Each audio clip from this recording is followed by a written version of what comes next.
السلام علیکم ورحمۃ اللہ وبرکاتہ۔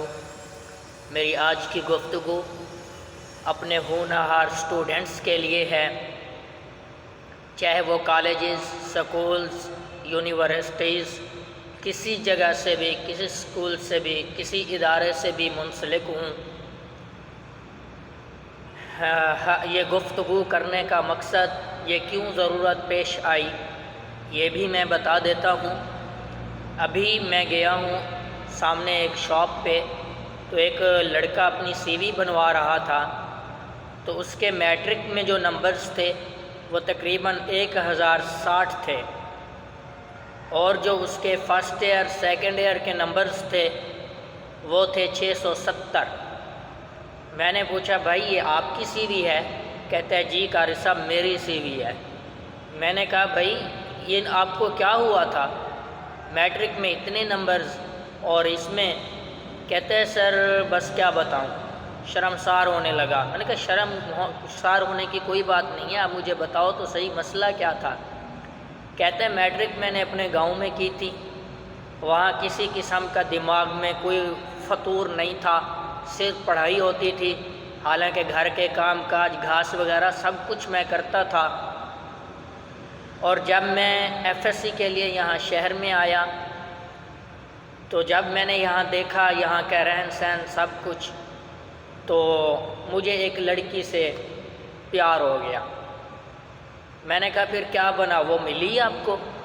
کہتے ہیں نہیں جی میں غریب خاندان سے تھا، بس میں نے اپنی زندگی ضائع کی ہے، میں نے اپنا پورا کیریئر تباہ کر دیا ہے، اب وہ جو ہے نا شادی کر گئی ہے کسی امیر زادے کے ساتھ۔ اب بتاؤ اس لڑکے کو کیا ملا؟ کچھ بھی نہیں نا۔ کوئی فائدہ آیا؟ کوئی بھی فائدہ نہیں ہوا، سوائے اپنی زندگی برباد کرنے کے۔ ہمارے اساتذہ ہمیں کہا کرتے تھے بیٹا 5 سال محنت کر لو، 50 سال عیش کرنا۔ 5 سال محنت کر لو، 50 سال عیش کرنا۔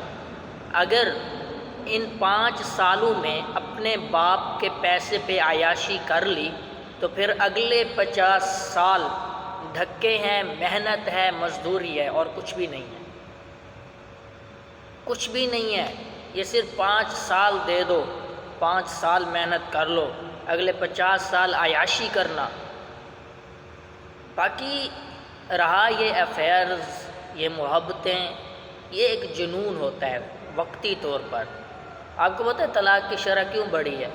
اس کی سب سے بڑی وجہ یہ ہے کہ جو یہ محبت کی شادیاں ہیں نا، کہ جو بھی محبت کی شادی کر لیتا ہے، پہلے تو ہوتی نہیں ہے، اگر ہو جائے تو جو لڑکے نے سبز باغ دکھائے ہوئے ہوتے ہیں وہ ان پر پورا اتر نہیں سکتا، پھر روز روز کی ناچاکیاں، روز روز کے جھگڑے، وہ پھر طلاق میں بدل جاتے ہیں۔ تو اس لیے خدا را ان چیزوں سے دور رہیں۔ آپ اسٹوڈنٹس ہیں، طالب علم ہیں، طالب علم کا مقصد ہوتا ہے علم کی طلب، علم حاصل کرنا۔ ان چیزوں سے دور رہیں، پرہیز کریں، اللہ کے واسطے پرہیز کریں۔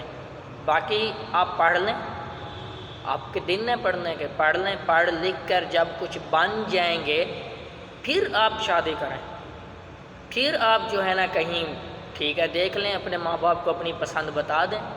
مجھے یقین ہے میری یہ باتیں آپ کو بری لگ رہی ہوں گی، لیکن میں اپنا کہنا ضروری سمجھتا ہوں۔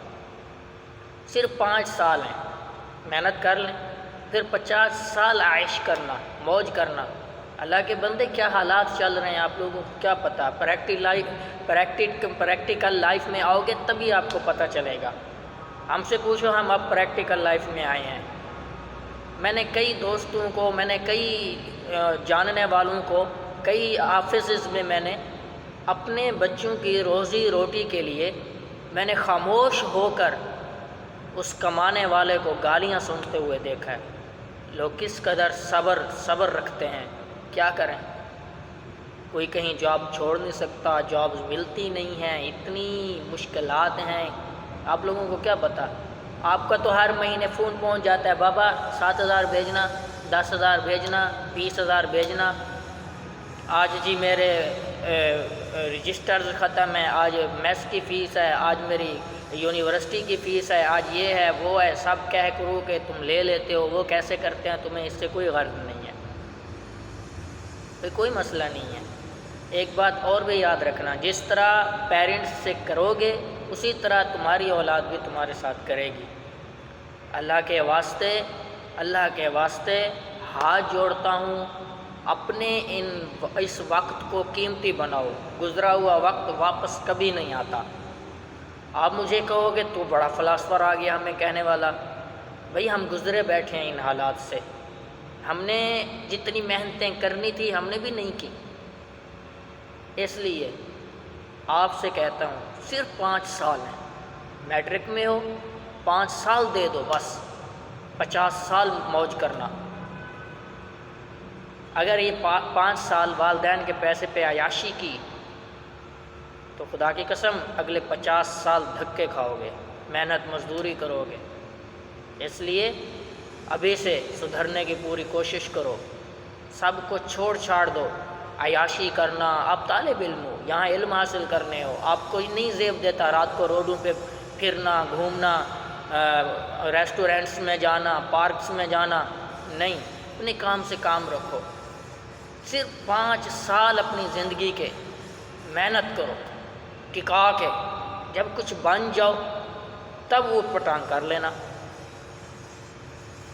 ہم آپ کو نہیں روکتے، لیکن ہر چیز کا ایک وقت ہوتا ہے، ایک ٹائم ہوتا ہے، کبھی آپ کا بھی ٹائم آئے گا، لیکن ابھی نہیں۔ ابھی اپنے والدین کے پیسے کی قدر کرو، ان کے پیسے کو، ان کے دیے ہوئے ان کے جذبات کو سمجھو۔ آپ کے بابا سے کوئی پوچھتا ہے نا آپ کا بیٹا کیا کرتا ہے، سر ایف ایس سی میں اس نے ٹاپ کیا ہے، میٹرک میں اس میں، ہمارے بچے کیا ہے میٹرک تک بڑے ٹاپ جاتے ہیں، اس کے بعد وہ تباہ ہو جاتے ہیں۔ تو بہرحال ہم سب کو مل کر اس کے بارے میں سوچنا ہوگا اور اپنے معاشرے کو، اپنی نئی نسل کو بہتر سے بہتر بنانا ہوگا۔ والسلام، امید ہے آپ ناراض نہیں ہوں گے، اگر کسی کو میری بات بری لگی ہو تو انتہائی معذرت۔ اللہ حافظ۔